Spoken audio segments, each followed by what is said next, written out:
Hello and welcome to this edition of Back in History. In Back in History, we take you back in time to the events that occurred in the historical past.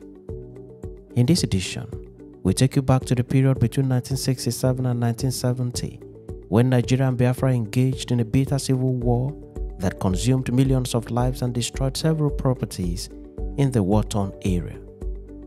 It was the darkest moment in the history of Nigeria as a country and in the history of the then Eastern region, which was the area declared as the Independent Republic of Biafra by the then governor of the region, Lieutenant Colonel Emeka Odumegwu Ojukwu. It was a bloody war by every reasonable assessment. For Lieutenant Colonel Yakubu Gowon, who was Nigeria's military head of state at that time, the war was unnecessary. But for Lieutenant Colonel Emeka Odumegwu Ojukwu, the leader of the secessionist State of Biafra, the war was the best action to be taken at the time to protect the interest of his people. A lot had happened before Nigeria and Biafra found themselves at this crossroad of history. In this video, we present to you these happenings that led to the war. In other words, this video narrates the events that snowballed into the declaration of the independent State of Biafra by Ojukwu and the firing of the first shot of the war by Nigerian troops and the response by Biafra, which resulted in a full-blown war that lasted for 3 bloody years. For purpose of accuracy and in view of the fact that this war took place long ago, we have decided to dig into the archives and present only the reasons as narrated by persons who were principal actors at the war. These principal actors were Emeka Odumegwu Ojukwu, who has given some account of the war in his book titled Because I Am Involved; Olusegun Obasanjo, who has given his account of the war in his book titled My Command; Philip Effiong, who has given an account of the war in his book titled Nigeria and Biafra, My Story; Alexander Madiebo, who has given an account of the war in his book titled The Nigerian Revolution and the Biafran War, The Aftermath; Arthur Nwankwo, who has given an account of the war in his book titled Nigeria, The Challenges of Biafra; Frederick Forsyth, who has given an account of the war in his book titled The Biafra Story; and Ben Bullier, who has given an account of the war in his book titled The Fall of Biafra. Most of these authors were combatants at the war front and thus wrote from their personal experiences. While Ojukwu was the leader of the secessionist State of Biafra and the commander-in-chief of its armed forces, Philip Effiong was his next in command and the officer in charge of Biafra during Ojukwu's absence. Madiebo was the chief of army staff of the Biafran army. Olusegun Obasanjo was the commander of the 3rd Marine Commando of the federal troops. When the war eventually ended, the surrender papers were handed over by Philip Effiong to Olusegun Obasanjo at the field in Biafra before the ceremonial handover to Gowon at Dodam Barracks, Lagos. Though the accounts are expectedly written in diverse prose, the authors are all in agreement that the war was preceded by the following events. The first event was the January 15, 1966 coup. This was the first military coup in Nigeria. Nigeria gained independence from Britain in October 1960, and barely 6 years after, the new country experienced a bloody military coup that introduced bad blood into the country in a way and manner never before seen. In the said coup, leading politicians were killed by the coup plotters. The first and only prime minister of the new country, by name Sir Abubakar Tafawa Balewa, was killed in the coup. The Sardauna of Sokoto and first and only premier of the northern region of Nigeria, Sir Ahmadu Bello, was also killed. His wife Hafsatu was also killed. His driver and personal secretary were also killed. Some senior military officers from the north were also killed. Back in the western region and in Lagos, Ladoke Akintola, premier of the western region, was killed. The minister of finance, Festus Okotie-Eboh, was killed. Prominent senior army officers were also killed in Lagos. Brigadier Ademolegun, for instance, was shot in his bedroom and killed together with his wife. It was indeed a bloody coup, and the innocence of the new country was stained, and badly at that. The coup was, however, frustrated by loyal troops, and the coup plotters were arrested. From this moment on, Nigeria was never going to be the same again. To worsen the situation, majority of the coup plotters were from the then eastern region and midwestern region of Nigeria. The coup plotters were army majors of the Nigerian army. Their names were Major Chukwuma Kaduna Nzeogu, Major Emmanuel Ifeajuna, Major Donatus Okafo, Major Timothy Onwatuegu, Major Humphrey Chukwuka, Major Chris Anufuru, and Major Dewole Ademoyega. Some accounts have added Captain Ben Bullier to the names. The Northerners drew the conclusion that this was an Igbo coup, with the North being the target and having the highest number of victims. With this in mind, even the best effort of some Igbo soldiers in the North, who joined forces with loyal troops to frustrate the coup, was counted as immaterial. There was the initial anger and demonstrations in the North, but the tension was doused and the people went about their businesses peacefully. There was the expectation that the new head of state, Aguiyi Ironsi, will bring the coup plotters to book with immediate effect. The coup plotters were, however, not tried in any court-martial whatsoever. They remained in prison custody at different locations around the country, and there was no information about when they will be tried. Barely 6 months after the January 1966 coup, there was a second coup staged in Nigeria, precisely in July 1966. The coup is otherwise referred to as Nigeria's counter-coup. This counter-coup was staged by soldiers from the northern region of Nigeria. The coup was a revenge coup, and in the revenge coup, an Igbo man, General Aguiyi Ironsi, the then military head of state of Nigeria, was killed. He was killed and buried in a shallow grave near the forest at a place called Lalukbon in Ibadan. The leaders of the coup were soldiers from the northern region who were lower in rank to Ironsi. Ironsi was commanded into a waiting Land Rover at the government house in Ibadan, driven to a lonely area called Lalukbon, tortured and shot at close range. He died on the spot. Shot along with him was the military governor of the then western region of Nigeria, Colonel Adekunle Fajuyi, who was the host of the head of state in Ibadan. The head of state was on a state visit to Ibadan. With this revenge killing, the already tensed situation in the country became worse. Nigeria was never going to be the same again. Things had indeed fallen apart in the country. A northern Christian by name Lieutenant Colonel Yakubu Gowon was made the head of state to succeed the slain General Ironsi. The death of Ironsi was not given any official explanation by the government. Things simply went on as though nothing had happened. Ironsi was Igbo, and the Igbos were not happy with the way Ironsi as head of state was treated. Lieutenant Colonel Ojukwu, for instance, presented this as a serious issue at Aburi in Ghana when parties on both sides met on the invitation of General Ankara, then military head of state of Ghana. He asked to know why the cause of death of Ironsi, a head of state of an independent country, had not been officially announced by the Nigerian government. The tensed atmosphere in the country continued. There was suspicion everywhere. The distrust permeated the entire country and affected almost every tribe and people. The country went on with its day-to-day running, but all was not well. The atmosphere was tensed, and it was just a matter of time for the country to witness some very unsavory events. Not long after General Gowon took over the reins of power, there was an upsurge of open violence against the Easterners in the north. Every Easterner on site was targeted for elimination. It did not matter whether the person attacked was involved in the notorious January 1966 coup or not. Their shops in the north were looted and in some places burnt to ashes.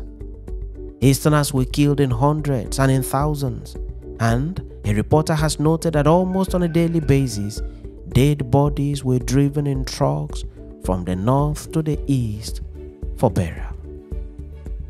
Easterners were killed in their homes in the north, on their way to the markets, on their way to places of worship, train stations, bus terminals, and on the streets of the north, and at every conceivable place. It was indeed a carnage. It was a nightmare and a terrible reality for the Igbos. Note that the people that were described in the north as Easterners for purpose of elimination cut across everyone from the present-day southern part of Nigeria, not only the Igbos, but the Igbos were the worst hit owing to their significant presence in the north at the time. There were more in the north than other ethnic groups from the southern part of the country. They were easily identified by their businesses and eliminated. It was such a tragic situation that even trained soldiers from the south who worked in the north at the time were in danger of death.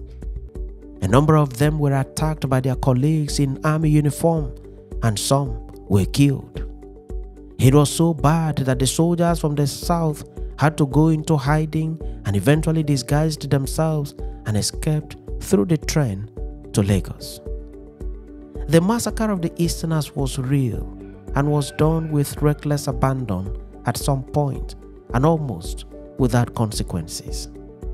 The security agencies watched on helplessly and could not intervene to help the victims of the attacks. The situation was so bad that on 29 September 1966, Lieutenant Colonel Yakubu Gowon, Nigeria's new military head of state, made a broadcast and stated as follows, quote, "I receive complaints daily that up till now, Easterners living in the north are being killed and molested and their property looted. It appears that it is going beyond reason and is now at a point of recklessness and irresponsibility." From the text of this broadcast, it is obvious that the killings had gone on for some time. Scores of humans and properties had been lost. Gowon then called for calm in his capacity as Commander-in-Chief of the Armed Forces. But the needed calm did not return. Easterners were still killed in the north. In his book, Nigeria and Biafra, My Story, at page 153, Philip Effiong, who served as an officer both in the Nigerian and Biafran armies and who played a key role in the prosecution of the war on the Biafran side, narrated the situation graphically as follows, quote, "In September 1966, Nigeria witnessed the worst level of human depravity. The military head of state, Yakubu Gowon, had convened an ad hoc constitutional conference to sit in Lagos from August 12, 1966. Towards the end of September, and for the third time, the delegates met again in Lagos. In spite of the political theatricals, the nation still had hopes of a positive outcome that would help resolve the crisis of confidence in the country. What happened instead was that on 29 September 1966, while the conference was still holding, there was a concerted and widespread massacre of the Easterners, particularly the Igbos, throughout the entire northern region. In some areas, the ferocity and savagery, namely disembowelment of pregnant women, decapitations, infanticides, and rapes, became rampant. The victims were mainly innocent civilians." End of quote. On his part, Olusegun Obasanjo in his book My Command at page 9 captures the situation as follows, quote, "The lack of planning and the vengeful intention of the second coup of July 1966 manifested itself in the chaos, confusion, and the scale of unnecessary killings which spread throughout the country.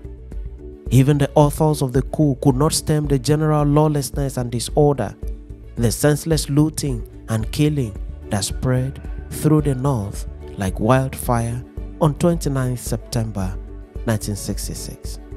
It was sheer imbroglio.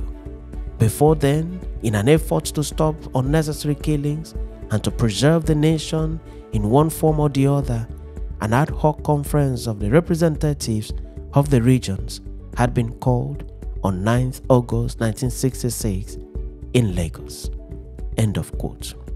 On his part, Alexander Amadiebo, in his book The Nigerian Revolution and the Biafran War, at page 81, has narrated the situation as follows.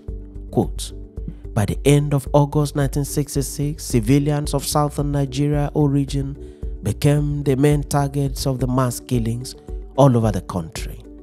This was perhaps because there were no more soldiers to be killed, and yet the killings simply had to go on somehow.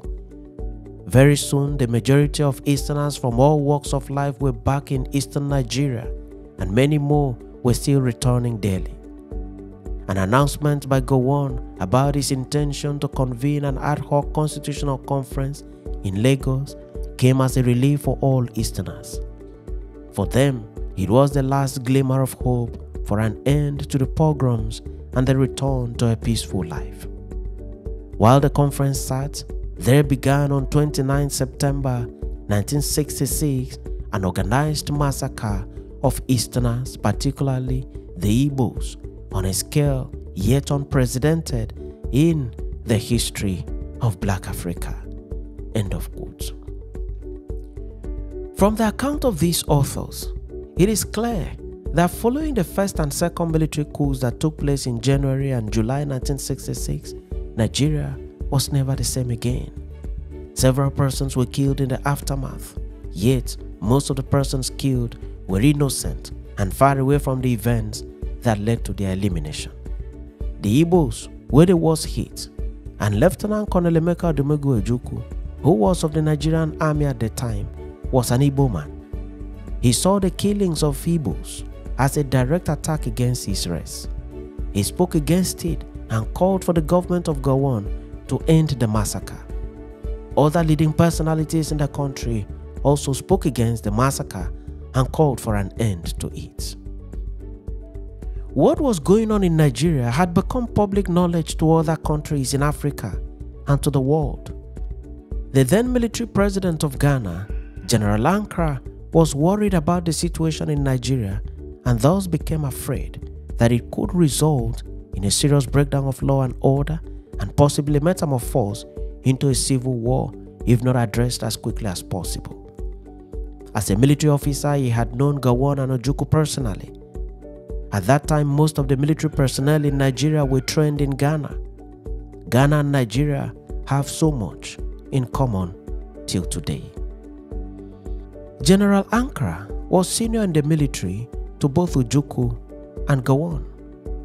He called for dialogue between the Ojukwu and Gowon faction in Aburi, Ghana. The parties honored the invitation and arrived at Aburi with such number of persons they chose to go with.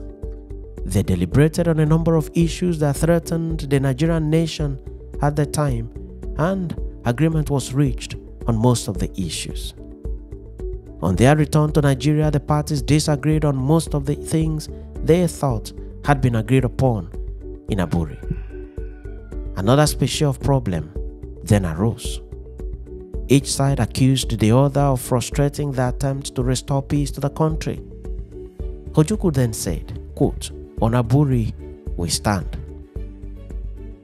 On his part, Gowon maintained that Ojukwu's position back home does not represent what was discussed and agreed upon at Aburi.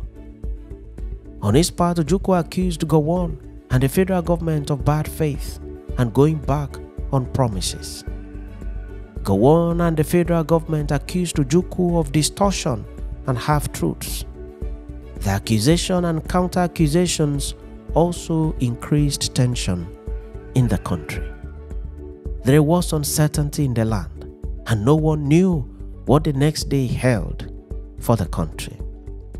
After several meetings between federal and regional officials, the federal military government of Yakubu Gowon promulgated Decree No. 8 of 17th March 1967 in its last-minute effort to implement the Aburi decisions and avoid further stalemate and possible civil war.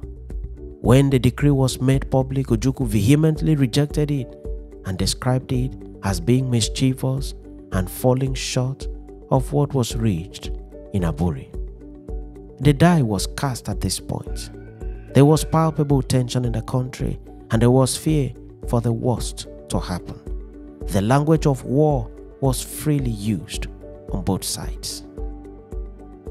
Several persons intervened to no avail. These included eminent Nigerians and well-wishers to Nigeria. General Ankara of Ghana was unrelenting in his efforts. He continued to intervene in his bid to avoid an impending war that was building up in Nigeria, going by the diametrically opposing views maintained by its leaders at the time.